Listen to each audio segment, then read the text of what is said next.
अस्सलामुअलैकुम नाजरीन।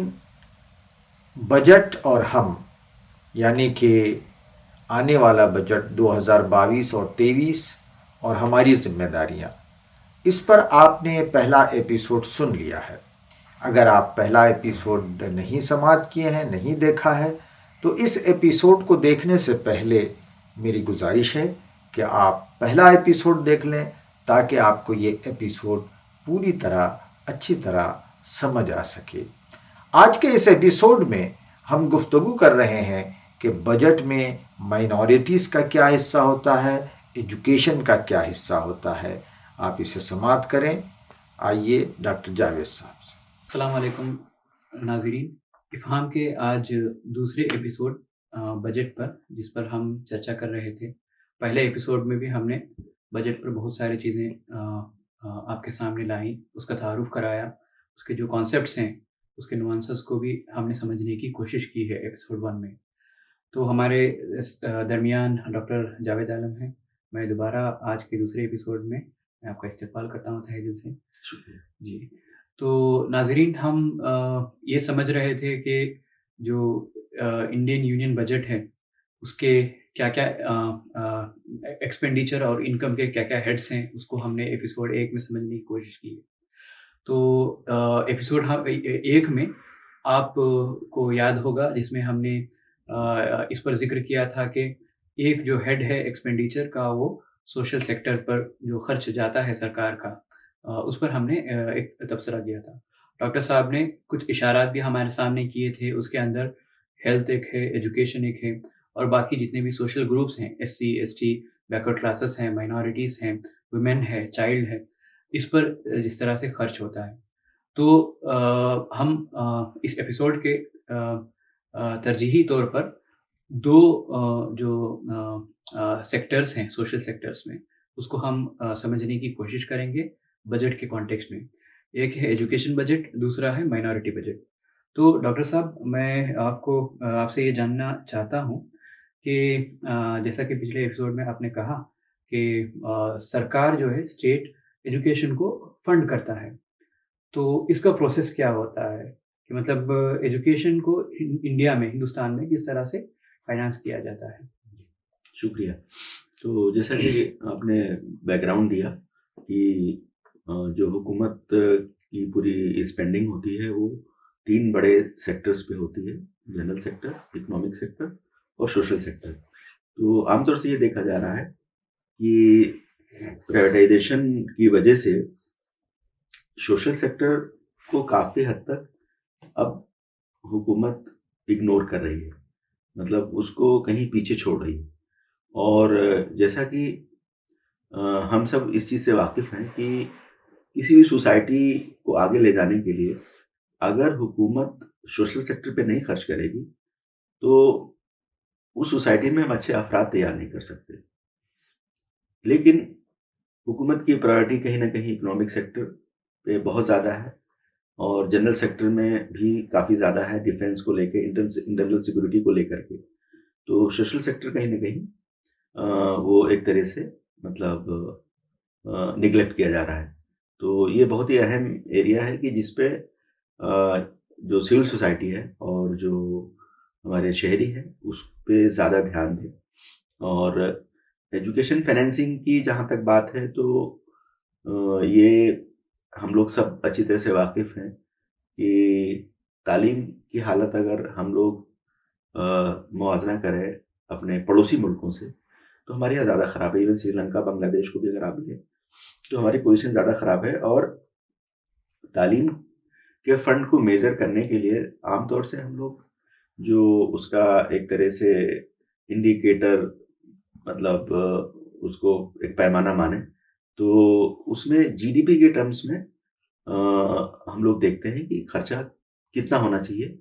और जीडीपी आप लोग सब वाकिफ़ हैं कि ग्रॉस डोमेस्टिक प्रोडक्ट दरअसल एक तरह से एक टर्म है, और वो टर्म जो है वो 3 जो हमारे बड़े मतलब एग्रीकल्चर, इंडस्ट्री और सर्विस सेक्टर है, उसी के जो मतलब प्रोडक्शन है उसको मॉनेटरी वैल्यू में जो हम करते हैं 1 साल के अंदर, तो वो हमारा जीडीपी कहलाता है। तो मान लिया ₹100 का अगर आज जीडीपी है, तो उसमें हम ये माने कि सरकारी खर्चा जो है एजुकेशन पे कितना हो रहा है। तो बहुत पहले की बात है, 1967-68 की बात है कि बहुत सारे एजुकेशन पॉलिसीज के लिए हमारे कमीशंस बने। तो बहुत पहले ये बात कही गई थी कि एजुकेशन पे कम से कम 6% ऑफ जीडीपी होना चाहिए। लेकिन अगर आप देखें तो, और इस चीज़ को बाद में बहुत सारे जो है एजुकेशन पॉलिसी में इस पे ये बात कही भी गई कि हम तरजीह देंगे एजुकेशन को और इस खर्चे को बढ़ाएंगे, लेकिन उसके बावजूद भी अभी हम कहीं ना कहीं 3 से 4% ऑफ जीडीपी में अटके हुए हैं। और ये पूरे हिंदुस्तान के सूबे, लोकल गवर्नमेंट, यूनियन गवर्नमेंट को मिला करके खर्चा हो रहा है। तो हम मतलब पिछले जो है अगर आप बोले 50-55 सालों में तो काफ़ी पीछे हैं। अगर आप देखें तो हमारे पड़ोसी मुल्क जो है हमसे ज़्यादा खर्च कर रहे हैं। और अगर आप थोड़ा सा ओईसीडी कंट्री और यूरोपियन कंट्रीज की बात करें तो तालीम में ये खर्चे पे बहुत ज़्यादा आगे हैं। अब हमारे यहाँ जो एजुकेशन को लेकर के खर्चा हो रहा है, तो जैसे आपने कहा कि मतलब वो फाइनेंसिंग कैसे हो रही है, तो मिनिस्ट्री ऑफ एजुकेशन या इससे पहले जो एमएचआरडी था, वो एक नोडल जो है मिनिस्ट्री या डिपार्टमेंट हुआ करता था। लेकिन ऐसा नहीं है, करीब करीब 40 के आसपास या उससे ज़्यादा मिनिस्ट्रीज और डिपार्टमेंट्स हैं जो तालीम पे खर्चा कर रहे हैं। अब तालीम पे खर्चे की बात यह है कि हम सब जानते हैं कि तालीम जो है वो प्राइमरी एजुकेशन है, वो अपर प्राइमरी है, वो सेकेंडरी है, वो सीनियर सेकेंडरी है, हायर एजुकेशन है, वोकेशनल एजुकेशन है। आजकल हम काफ़ी हद तक स्किल डेवलपमेंट की बात कर रहे हैं, मेडिकल एजुकेशन है। तो इस तरह से जो है मतलब तमाम तरह के जो डिपार्टमेंट हैं वो एजुकेशन पे फाइनेंसिंग कर रहे हैं। और मिनिस्ट्री ऑफ एजुकेशन का रोल ऑफ कोर्स बहुत बड़ा है। उसकी वजह क्या है कि उनके पास स्कीमें कई ज़्यादा हैं, जैसे समग्र शिक्षा अभियान बड़ा स्कीम है, मिड डे मील है, उसके अलावा फिर जो आईआईटीज़ हैं, आईआईएम्स हैं, या जो हमारे सेंट्रल यूनिवर्सिटीज़ हैं, वो सारे खर्चे जो है एक साथ बुक किए जाते हैं। तो मतलब अराउंड जो है 90,000 के आसपास का करोड़ का बजट जो है वो मिनिस्ट्री ऑफ एजुकेशन का होता है। लेकिन वो उतना नहीं है।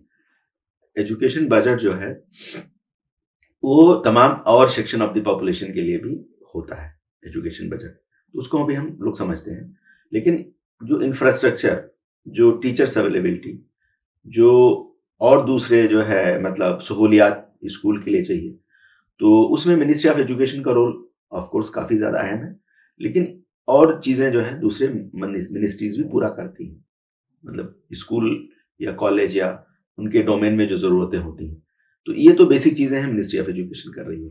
उसके अलावा फिर अगर हम बात करें तो माइनॉरिटीज़ के लिए क्या है, तो माइनॉरिटीज़ के लिए अगर हम लोग बात करें या दलित के लिए क्या है, तो माइनॉरिटीज़ के लिए मिनिस्ट्री ऑफ माइनॉरिटी अफेयर्स है। दलितों के लिए अगर आप देखें तो ओबीसीज के लिए तो ministry of social justice and empowerment है। अगर आप देखें ट्राइबल्स के लिए तो मिनिस्ट्री ऑफ ट्राइबल अफेयर्स है। तो ये जो डिपार्टमेंट्स हैं, ये जो कम्युनिटीज़ हैं, इनके लिए ये मिनिस्ट्रीज जो है काफ़ी हद तक स्कॉलरशिप प्रोग्राम इम्प्लीमेंट कर रही है। हाँ, तो माइनॉरिटी बजट के बारे में अगर हम लोग अभी डिटेल में फिर बात करते हैं कि वो है क्या, लेकिन बेसिकली जो एजुकेशन के डेवलपमेंट के लिए जो स्कॉलरशिप प्रोग्राम है उसका बहुत अहम रोल है, क्योंकि इसका सीधा लिंक लोगों के मतलब जो चिल्ड्रन है उनको इंसेंटिवाइज करना, और साथ साथ जो पॉवर्टी गैप्स है वो भी कहीं ना कहीं उसमें हेल्प करता है। तो इस तरह से एजुकेशन बजट को लेके माइनॉरिटीज को फायदा वो उठा सकते हैं दोनों तरह से। एक तो मतलब मिनिस्ट्री ऑफ एजुकेशन या दूसरे जो डिपार्टमेंट्स हैं या मिनिस्ट्रीज हैं, और साथ साथ मिनिस्ट्री ऑफ माइनॉरिटी अफेयर्स।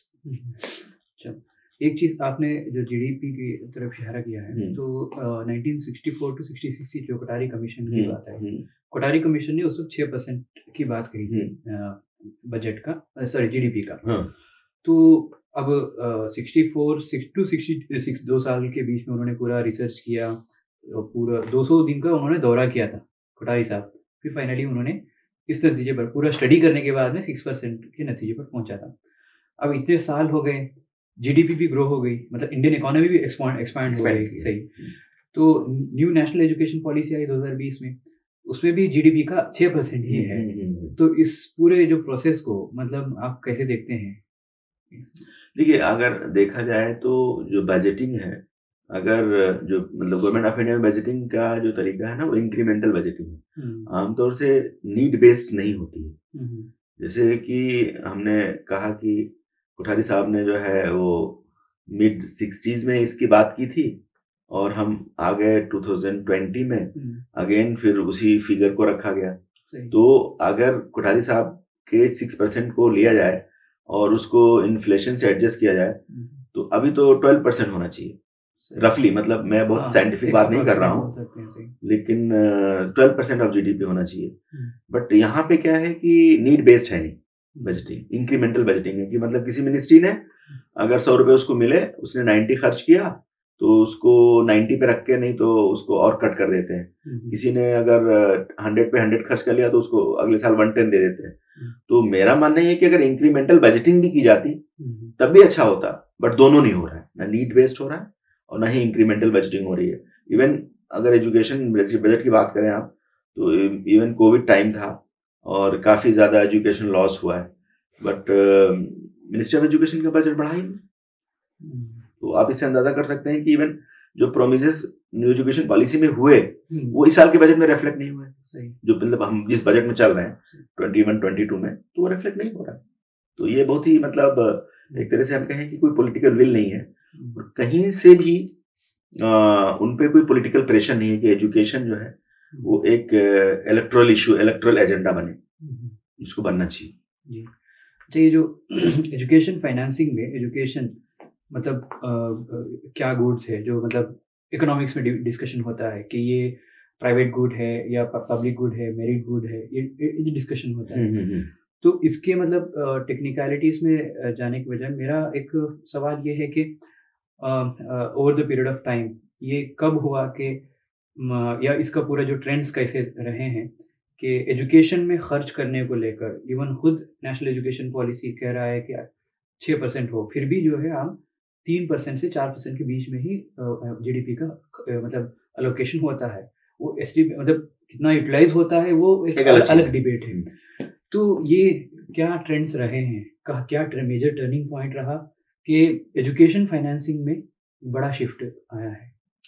देखिए, एजुकेशन फाइनेंसिंग में अगर आप देखें तो कोई मतलब मेजर शिफ्ट इसलिए नहीं भी आ पा रहा है कि जो हायर एजुकेशन है वो हुकूमत चाह रही है कहीं ना कहीं प्राइवेटाइज हो जाए, है ना। और जो प्राइमरी एजुकेशन है उसको भी मान लिया आरटीई आया और सर्व शिक्षा अभियान आया, तो एक पुश जरूर दिया गया था, लेकिन उसके हिसाब से जो फाइनेंसिंग चाहिए वो हुई नहीं। तो मेरे हिसाब से तो यही है कि जो पहले भी हम लोग अभी इस पे बात कर चुके हैं कि एजुकेशन मतलब और हेल्थ इंडिया जैसे कंट्री के लिए यूनिवर्सल होना चाहिए।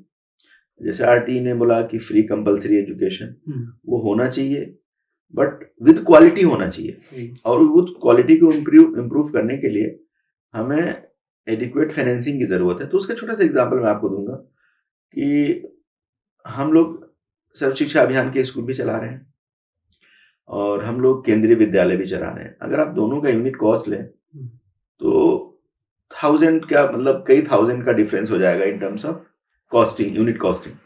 तो क्यों ना हुकूमत जो है तमाम स्कूलों को केंद्रीय विद्यालय की तरह चलाए। हमारे लिए तो ये मॉडल होना चाहिए, ऐसा हो नहीं रहा है और हम लोग एजुकेशन में डिस्पेरिटी क्रिएट कर रहे हैं। इसीलिए जो नॉर्मल स्कूल्स हैं स्टेट गवर्नमेंट में जो सर्व शिक्षा अभियान के सपोर्ट से चल रहे थे या अभी समग्र शिक्षा अभियान है, उसमें आपको ज्यादातर दलित के, ओबीसी, माइनॉरिटी कम्युनिटी के स्टूडेंट मिलेंगे। जो लोग अफोर्ड नहीं कर सकते हैं प्राइवेट स्कूलिंग, वही लोग उसमें पढ़ रहे हैं। हाँ, वो गवर्नमेंट स्कूल जा रहे हैं। तो ये सबसे बड़ा अलमिया है, और मेरा मानना यह है कि जब तक सोसाइटी को इसकी समझ नहीं होगी, जब तक मेरे ख्याल से चीजें बदलेंगी नहीं। आगे बढ़ते हुए कि कुछ चीज़ें पहले एपिसोड में भी हम लोगों ने कवर किया है कि मैं इस चीज़ को लेकर क्यूरियस हूँ कि जो एजुकेशन जो फाइनेंसिंग होता है, यानी एजुकेशन को मतलब गवर्नमेंट को फंड सोर्सेस कहाँ से आते हैं जो एजुकेशन में एलोकेट करता है। इससे जुड़ा हुआ एक और सवाल, जैसे 2016 से ये बातें उठ रही हैं कि जो टैक्स पेयर्स का जो सिंड्रोम है कि आप जो है हमारे टैक्स पेयर्स के पैसों से ये कर रहे हैं। तो एजुकेशन फंडिंग का पूरा प्रोसेस कैसे होता है कि क्या वाकई में सिर्फ जो अमीर लोग जो इनकम टैक्स देते हैं वही है, या कुछ और सोर्सेस भी हैं जिसकी वजह से एजुकेशन में कंट्रीब्यूशन होता है? जैसे मैंने आपसे जिक्र किया था कि बहुत सारे मिनिस्ट्रीज जो है वो मतलब एजुकेशन पे स्पेंडिंग कर रही हैं, अलग अलग नेचर है उनका। बट जो मिनिस्ट्री ऑफ एजुकेशन है उसका लार्जली पैसा तो सेस से आ रहा है, और सेस एक तरह से जो है वो एक सब टैक्स है। तो मुझे लगता है ये इशू होना ही नहीं चाहिए जो इशू लोग रेज कर रहे हैं। एक्चुअली बुनियादी चीज ये है कि अगर आप देखें तो जो टोटल जो टैक्स इनकम है उस पे हम लोग जाते हैं और उसी से हम लोग जस्टिफाई करते हैं रेदर देन मतलब और चीजों की बात करें। तो उसमें यही है कि जो डायरेक्ट टैक्स और इनडायरेक्ट टैक्स को अगर हम डिफरेंशिएट करें, डायरेक्ट टैक्स बेसिकली वो कवर करता है जीएसटी का कुछ part, excise duties, custom duties, और जो डायरेक्ट टैक्स है वो है आपका कॉर्पोरेट टैक्स और इनकम टैक्स। तो अगर अभी भी देखें तो 65-70% जो है वो पैसा आ रहा है इनडायरेक्ट टैक्स से, और उसको तो जाहिर सी बात है कि वो गुड्स एंड सर्विसेज प्रोडक्शन पे लगता है, जिसको अगर आप देखें तो जो बुनियादी चीजें कंज्यूम करने वाले गरीब लोग हैं सही, और मैक्सिमम जो है वो टैक्स पे कर रहे हैं। तो ये जो अंडरस्टैंडिंग है बेसिकली एक तरह से मीडिया या कॉर्पोरेट मीडिया की वो बहुत ही गलत है। उनको एजुकेट करने की जरूरत है कि नहीं, ज्यादातर जो टैक्स इनकम आ रहा है वो गरीब दे रहा है, इसलिए कि वो गुड्स एंड सर्विसेज का बेसिक जो कंजम्पशन है वही कर रहा है। सही, तो वो अराउंड 70% टैक्स तो वही दे रहा है गरीब तबका। बाकी जो है वो कॉर्पोरेट या इनकम टैक्स जो आ रहा है वो अराउंड 30-35% आ रहा है। तो मुझे लगता है कि उनका आर्गुमेंट बिल्कुल सही नहीं है। और एजुकेशन फाइनेंसिंग का भी मैं ये बोलूंगा कि वो जो सेस पे डिपेंडेंसी है वो भी कोई बहुत अच्छा नहीं है। एक रेगुलर बजट होना चाहिए एजुकेशन में। तो मैं यही कहूंगा कि स्कीम क्या, सारे जो मतलब नॉर्म्स या बेंचमार्क है वो केंद्रीय विद्यालय के होनी चाहिए। और ये तो बेसिक राइट है, मतलब एक बेसिक ह्यूमन राइट्स है। एजुकेशन तो बेसिक ह्यूमन राइट है, हेल्थ बेसिक जो है ह्यूमन राइट्स है, social protection basic human rights है। इस तरह से लॉ एंड ऑर्डर और ये सारी चीजें हैं वो एक इम्पोर्टेंट चीजें हैं। तो इसमें कोई इफ एंड बट्स नहीं होना चाहिए। तो ये एजुकेशन बजट को लेकर चंद चीज़ें नाज़रीन के सामने डॉक्टर साहब ने रखी हैं। तो हम आपसे गुजारिश भी करते हैं कि इसको मज़ीद एक्सप्लोर करें इंटरनेट वगैरह में, और जो भी इन्होंने हवाले दिए हैं मिनिस्ट्रीज़ को लेकर, वहाँ उनके जो डॉक्यूमेंट्स को खंगालना, और जो स्कीम्स इन्होंने मेंशन की हैं डॉक्टर साहब ने हमारे सामने, उनको खंगालना, उस पर थोड़ा एक्सप्लोर करना, रिसर्च करना, ये हम पर एक ज़िम्मेदारी है। तो हम एक और सोशल सेक्टर की तरफ आगे बढ़ते हैं, वो है माइनॉरिटी बजटिंग है। तो माइनॉरिटी बजटिंग क्या है, इसको कैसे आप सिंपल वे में डिफाइन करें? जी जी, तो जैसे देखिए नाजरीन की जो हमारा बजट है वो हम उसको कई नज़रिए से देख सकते हैं। तो एक तो ये कि बजट को हम लोग सेक्टरली देखते हैं। सेक्टरली में जैसे हमने अभी जिक्र किया कि एजुकेशन बजट, आप हेल्थ बजट को भी समझ सकते हैं। तो हेल्थ बजट में भी स्पेंडिंग बहुत सारे डिपार्टमेंट और मिनिस्ट्री से होती है। वहाँ पे भी बेंच मार्किंग था कि 3% ऑफ जीडीपी जो है वो हेल्थ पे खर्च करना चाहिए, बट अभी भी हम 2 से आगे नहीं बढ़ पा रहे हैं, मतलब 1 और 1.5 के आसपास है। तो सेक्टोरल बजट एनालिसिस के साथ साथ हम लोग सेक्शन ऑफ द पॉपुलेशन के बजट को भी समझ सकते हैं कि जो हमारा रेगुलर बजट है उसमें सेक्शन ऑफ द पॉपुलेशन को क्या दिया जा रहा है। तो ये जो मतलब सेक्शन ऑफ द पॉपुलेशन या जो डिफरेंट मार्जिनलाइज्ड ग्रुप के बजट को समझने की बात है, ये बहुत पुरानी है। पहले क्या था कि अभी हम लोग हमारे पास जो है हमने उसको जिक्र नहीं किया, हमने जो है रेवेन्यू और कैपिटल बजट समझा, बट पहले प्लान नॉन प्लान बजट हुआ करता था।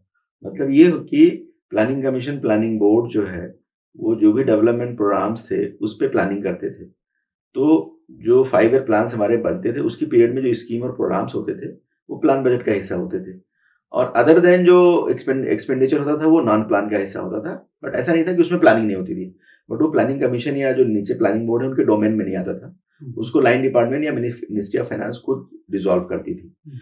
तो उस पीरियड में जब 70s की बात है कि ट्राइबल या दलित पॉपुलेशन के मतलब डेवलपमेंट को एसेस किया गया, तो पता चला कि भाई ये बहुत काफ़ी पीछे है। इवन जो है मतलब हमारा 20 साल हो चुका है प्लानिंग का, 22 साल 50 से लेकर के और 72-73 तक, तो इसमें कुछ ज़्यादा बदलाव नहीं आया इन कम्युनिटीज़ में। तो उन्होंने कहा कि नहीं, हम प्लान बजट में उनके लिए उनके आबादी के प्रोपोर्शनेट प्लान फंड देंगे। उसमें वो प्लान फंड जो है उनके नीड बेस्ड जो भी उनकी रिक्वायरमेंट है उसको फुलफिल करेगा।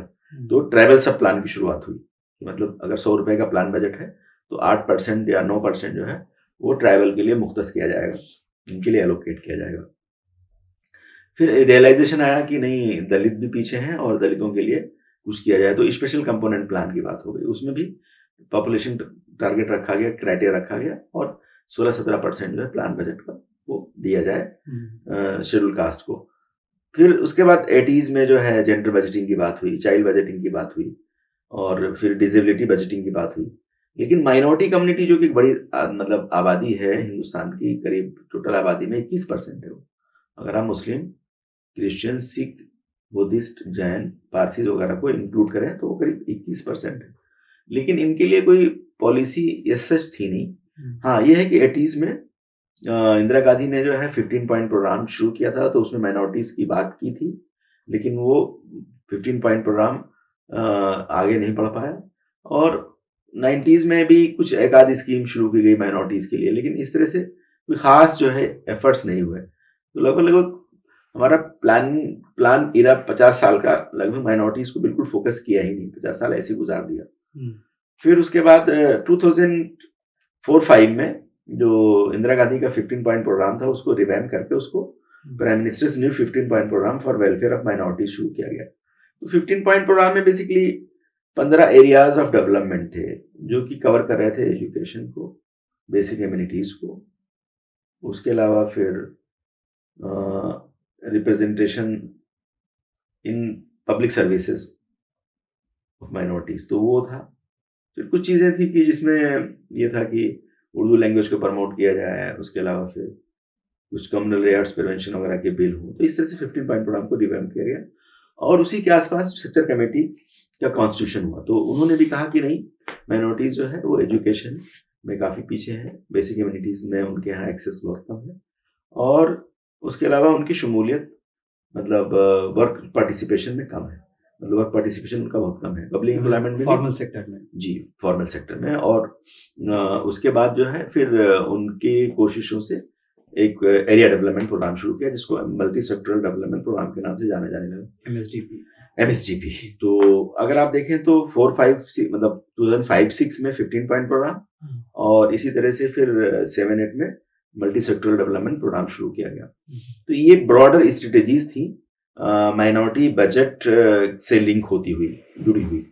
तो अब जैसे 15 पॉइंट प्रोग्राम में ये कहा गया कि जो हमारे एजुकेशन, वर्क पार्टिसिपेशन या बेसिक कम्युनिटी से रिलेटेड मिनिस्ट्रीज हैं तो वो अपने जो स्कीम्स हैं, मान लिया ICDS है, मान लिया ITIs की स्कीम है, मान लिया सर्व शिक्षा अभियान है, मान लिया JNNURM था, इसी तरह से अगर आप बात करें तो urban livelihood mission, national rural livelihood mission या कुछ मतलब सैनिटेशन प्रोग्राम या जैसे इंदिरा आवास, इन सब के जनरल मिनिस्ट्रीज में माइनॉरिटीज को 15% का शेयर दिया जाए, क्योंकि उनकी आबादी 21% है, पर उन्होंने 15% ही रखा कि उनको 15% जो है टोटल टारगेट के, मान लिया 100 घर बन रहे हैं तो 15 माइनॉरिटीज को जाएंगे।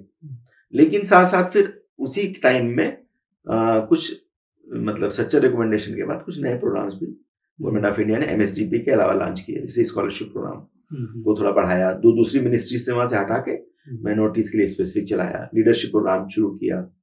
तो इस तरह के जो प्रोग्राम थे जो 100% वाले थे, जिसको ministry of minority affairs implement कर रही थी, उसको भी 15 पॉइंट प्रोग्राम में रखा गया। तो 15 पॉइंट प्रोग्राम में 2 तरह की स्कीम्स हुए, एक तो 100% वाले जो मिनिस्ट्री ऑफ माइनॉरिटी अफेयर्स चला रही थी और दूसरे जो अदर मिनिस्ट्री चला रही है उनको में 15% शेयर देना। फिर जो एक और एक्सक्लूसिव प्रोग्राम है एरिया डेवलपमेंट प्रोग्राम, जिसको MSDP के नाम से शुरू किया गया था, जिसको अभी 3 सालों में उसका रीनेम करके उसको प्रधानमंत्री जन विकास कार्यक्रम के नाम से जाना जाता है। अगेन वो भी प्रोग्राम जो है एरिया डेवलपमेंट प्रोग्राम था, लेकिन उसमें एजुकेशन फोकस काफी ज्यादा था, अराउंड 50% से ज्यादा फंड जो है वो एजुकेशन एक्टिविटी पे खर्च किया जा रहा था। वो खर्च कहाँ किया जा रहा था? माइनॉरिटी कंसिडर्ड डिस्ट्रिक्ट्स और ब्लॉक्स में। तो अगर देखें तो यही दोनों स्ट्रेटेजी मिलके और उनके बजट को मिलके हम माइनॉरिटी बजट के तौर पे समझ सकते हैं। अब अगर आप पूछें कि उसकी मौजूदा हालत क्या है, तो जब शुरुआत हुई थी 6-7 से, तो करीब 14 तक जनरल सेक्टर मिनिस्ट्रीज जो है कहीं ना कहीं रिपोर्टिंग करती थी कि हमने 15% बेनिफिट दिया, 15% बजट एलोकेट किया। सारे नहीं दे रहे थे, लेकिन काफी हद तक था वो मिनिस्ट्री ऑफ माइनॉरिटी अफेयर्स को रिपोर्ट करते थे। और अगर हम पहले कैलकुलेट करते थे लगभग 2014-15 के आसपास, तो शुरुआती दौर में लगभग टोटल बजट का 2% माइनॉरिटीज को जा रहा था। लेकिन क्या हुआ कि 15-16 तक जो है वो 15 पॉइंट प्रोग्राम पूरी तरह से डिफंक्ट हो गया। एक तो यही हुआ कि जो लाइन डिपार्टमेंट 15% शेयर दे रहे थे जिन स्कीमों में, वो उन स्कीमों के गाइडलाइन बदल गए, उनके नाम बदल गए। अब जैसे JNNURM है वो स्मार्ट सिटी बन गया। अब जो सैनिटेशन का प्रोग्राम था वो या इंदिरा आवास था वो PM आवास योजना बन गया। तो क्या हुआ कि जो गाइडलाइन इशू किया गया उसमें माइनॉरिटीज को इग्नोर किया गया, क्योंकि वो लाइन मिनिस्ट्रीज को उतना सेंसिटाइज नहीं किया गया मिनिस्ट्री ऑफ माइनॉरिटी अफेयर्स की तरह, या हुकूमत का फोकस नहीं रहा, तो उन्होंने रिपोर्टिंग बंद कर दी। तो इससे क्या हुआ कि जो जनरल सेक्टर में पैसा मिल रहा था माइनॉरिटीज के लिए वो धीरे धीरे डिक्लाइन करता गया। अब बचा क्या, सिर्फ मिनिस्ट्री ऑफ माइनॉरिटी अफेयर्स का 100% वाला स्कीम, जिसमें प्रधानमंत्री जन विकास कार्यक्रम है और कुछ एजुकेशनल प्रोग्राम्स हैं, pre matric scholarship, post matric scholarship, merit cum means, free coaching, Maulana Azad fellowship, और इसी तरह से जो है लड़की गर्ल्स स्कॉलरशिप, मौलाना आजाद के लिए गर्ल्स, ये मौलाना आजाद फाउंडेशन से जो है ये ख्वाजा गरीब नवाज के नाम पे जो है गर्ल्स के लिए, मेरिटोरियस गर्ल्स के लिए स्कॉलरशिप। फिर उसके बाद कुछ लीडरशिप डेवलपमेंट प्रोग्राम्स हैं, NMDFC का कुछ अमाउंट है। इस तरह से करके यही बचा। और फिर जन विकास कार्यक्रम, तो मिनिस्ट्री ऑफ माइनॉरिटी अफेयर्स आकर के लगभग 5,000 करोड़ पे लगभग 3 सालों से रुकी हुई है, उससे ज्यादा उसका दायरा बढ़ नहीं रहा है। तो माइनॉरिटी बजट को अगर आप कैलकुलेट करें just for the sake of calculating, तो वो मुश्किल लेस देन 0.2% बजट हो रहा है। तो जनरल सेक्टर से पूरी तरह से इग्नोर कर दिए गए। तो माइनॉरिटी बजट को अगर 21% पॉपुलेशन को लेके देखें तो वो 0.2% उनका बजट टोटल बजट में दिख रहा है यूनियन गवर्नमेंट के, जबकि बजट साइज इंक्रीज कर रहा है, अभी करीब 35 लाख करोड़ है, लेकिन जो माइनॉरिटीज का बजट है उसके प्रोपोर्शन में नहीं बढ़ रहा है। और ये है कि 15 पॉइंट प्रोग्राम इवन अगर नहीं काम कर रहा था या नहीं कर रहा है या जो भी है, बट अगर मिनिस्ट्री ऑफ माइनॉरिटी अफेयर्स का भी बजट बढ़ता कम से कम, तो भी ये समझ में आता है कि हाँ 100% वाली स्कीम में माइनॉरिटीज को कुछ बेनिफिट मिल रहा है। आखिरी सवाल ये है कि आपसे जानना चाहता था कि आपने एक तो प्रोपोर्शन की भी बात की कि जिस तरह से बजट का ओवरऑल टोटल एक्सपेंशन जिस तरह से हो रहा है over the period of time, और उस हिसाब से माइनॉरिटी का जो बजटरी एलोकेशन है वो उस तरह से ग्रो नहीं किया ना एक्सपैंड किया है। तो जैसे एजुकेशन में है कि ठीक है कोटारी की वो 6% था, NEP एटलीस्ट एक्नॉलेज कर रहा है, बोल रहा है कि एक सर्टेन परसेंटेज बोल रहा है GDP का इतना परसेंटेज होना चाहिए, लेकिन माइनॉरिटी के लिए आइडियल बजट क्या होगा? वो पॉपुलेशन के प्रोपोर्शन के हिसाब से होगा, जैसे आपने इशारा भी किया है 21% पॉपुलेशन होती है पूरी माइनॉरिटीज़ की, 6 माइनॉरिटीज़ की। और फिर दूसरा ये है कि GDP या टोटल बजट है, एलोकेशन है, उस हिसाब से वो ग्रो करे। एग्जैक्टली इस पर कुछ क्या स्कॉलर्स ने इस पर कोई तबसरे किए हैं कि एग्जैक्ट जिस तरह से एजुकेशन पे है कि 6% हो, इस तरह का कुछ टारगेट है? इस तरह से कोई बेंचमार्किंग तो नहीं है, बट हम लोग लर्न कर सकते हैं कि जो special component plan for schedule caste है या ट्राइबल सब प्लान है उससे, और दूसरा ये मेरा मानना है कि जो बजटिंग हो नीड बेस्ड हो। तो माइनॉरिटीज को सोशल एंड इकोनॉमिक एम्पावरमेंट की जरूरत है। तो जैसे एजुकेशन के मतलब से शुरुआत करें तो एजुकेशन बजट में स्कॉलरशिप प्रोग्राम्स हैं माइनॉरिटी अफेयर्स जो चला रही है। तो अगर हम लोग सिर्फ एक एग्जांपल लेते हैं पोस्ट मैट्रिक की स्कॉलरशिप को, तो मतलब इससे हम जो है मतलब एक सीखने की कोशिश करें कि कैसे हम जो है बजट इंक्रीमेंट की बात कर सकते हैं। तो अब माइनॉरिटीज की पॉपुलेशन 21% है, अब उनके लिए पोस्ट मैट्रिक की स्कॉलरशिप का कोटा सिर्फ 5 लाख है। अब आप देखिए कि उसमें भी जो है अमाउंट अगर देखा जाए तो वो 1,000 रुपए से ज्यादा पर एनम उनको नहीं मिल रहा है, और अगर देखा जाए तो जो एलिजिबिलिटी क्राइटेरिया वगैरह है वो भी बहुत मतलब रिग्रेसिव टाइप का है। लेकिन उसी से हमको लर्न करना है शेड्यूल कास्ट के स्कॉलरशिप से। तो उनके यहाँ कोटा 80 लाख का है, उनके यहाँ जो है वो अमाउंट कुछ बढ़ा है, मतलब 1100-1200 तो कम से कम आ रहा है। तो मुझे लग रहा है कि हर स्कीम को देखने की जरूरत है और हर स्कीम में जो नीड है, जो रिक्वायरमेंट है, उसको देखने की जरूरत है और अकॉर्डिंगली फिर हमको बजट एस्टिमेट करने की जरूरत है। तो अगर एजुकेशन के लिए ही बात करें तो मिनिस्ट्री ऑफ माइनॉरिटी अफेयर्स को कम से कम स्कॉलरशिप में ही, जैसे हमने पोस्ट मैट्रिक स्कॉलरशिप की बात की, तो अब लगभग 4,000 करोड़ का बजट है स्कॉलरशिप का दलित कम्युनिटी के लिए। और यहाँ जो है 48 रुपए पूरी मिनिस्ट्री का बजट है सारी स्कीम्स को मिला करके। तो उस हिसाब से हमें नीड और जो क्या कहते हैं असेसमेंट की जरूरत है, नीड असेसमेंट की जरूरत है, और उसी के हिसाब से फिर हमें फाइनेंशियल रिक्वायरमेंट को असेस करने की जरूरत है। बेंचमार्किंग कुछ भी नहीं, लेकिन हम लोग इसको अराइव कर सकते हैं और इससे हम अंदाजा कर सकते हैं कि अब अगर मौजूदा हालात में अगर कम से कम बजट जो है अगर मिनिस्ट्री ऑफ माइनॉरिटी अफेयर्स का हो तो कम से कम 12,000 करोड़ रुपए होने चाहिए। जैसे कि दलित या उनके लिए जो मिनिस्ट्री ऑफ सोशल एम्पावरमेंट है उससे थोड़ा ज्यादा होना चाहिए, तो उनका ही बजट 10,000 करोड़ का है करीब, यहाँ कम से कम 12-13,000 करोड़ का बजट होना चाहिए फिलहाल। हाँ, मैं प्रोपोर्शनेट की बात तो नहीं कर रहा हूँ फिलहाल, लेकिन उसके लिए और काम करने की जरूरत पड़ेगी। लेकिन उसके अलावा ट्रांसपेरेंसी का भी प्रॉब्लम है। जैसे 15 पॉइंट प्रोग्राम है वो डिफंक्ट है। 15 point programme special component plan की तरह ही है, हालांकि थोड़ा सा वीक है, बट उस पर रिपोर्टिंग नहीं हो रही है। कम से कम दलित कम्युनिटी या ट्राइबल कम्युनिटी के लिए बजट में बजट स्टेटमेंट तो आ रहा है, तो इससे अंदाजा हो रहा है कि डिफरेंट लाइन मिनिस्ट्रीज क्या एलोकेट कर रही है। तो कब तक की रिपोर्टिंग हुई है? रिपोर्टिंग जो है लेटेस्ट अगर आप बात करें तो 15-16 तक तो ठीक हुई थी, उसके बाद से तो बिल्कुल जो है इग्नोर कर दिया गया है।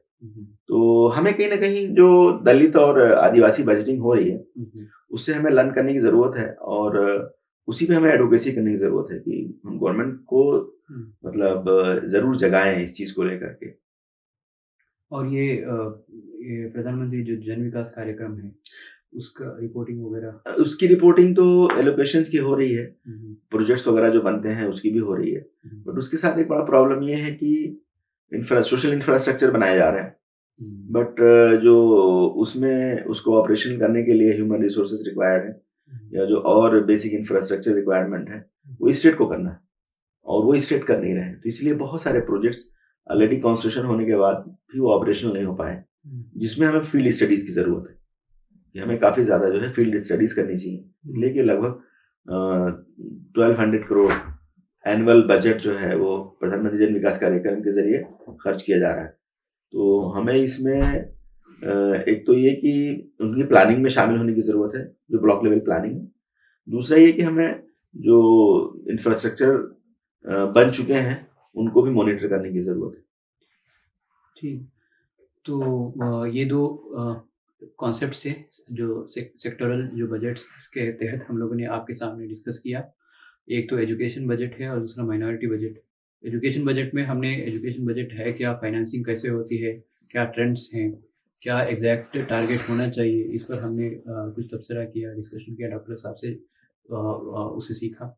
और दूसरा जो है माइनॉरिटी बजटिंग है, इसके अंदर एग्जैक्टली मतलब क्या क्या स्कीम्स हैं, कितना अलोकेशन है, उसका पूरा जो ट्रैजेक्टरी है आज़ादी के बाद से लेकर उसको हमने समझने की कोशिश की है। तो आज के दूसरे एपिसोड में बस इतना ही। तो इंशाल्लाह हम आपसे मुलाकात करेंगे तीसरे एपिसोड में, जिसमें हम मज़ीद जो एक्शन प्लान है, एडवोकेसी है, बजटिंग को लेकर एज ए सिटीज़न हम कैसे पार्टिसिपेट कर सकते हैं। जैसे कि आपने पहले एपिसोड में आपने डॉक्टर साहब ने से जाना कि एज ए सिटीज़न हमें क्यों ज़रूरी है कि बजट में पार्टिसिपेट करना, तो उन तमाम चीज़ों को हम समझने की कोशिश करेंगे इंशाल्लाह तीसरे एपिसोड में। तब तक के लिए अस्सलाम वालेकुम।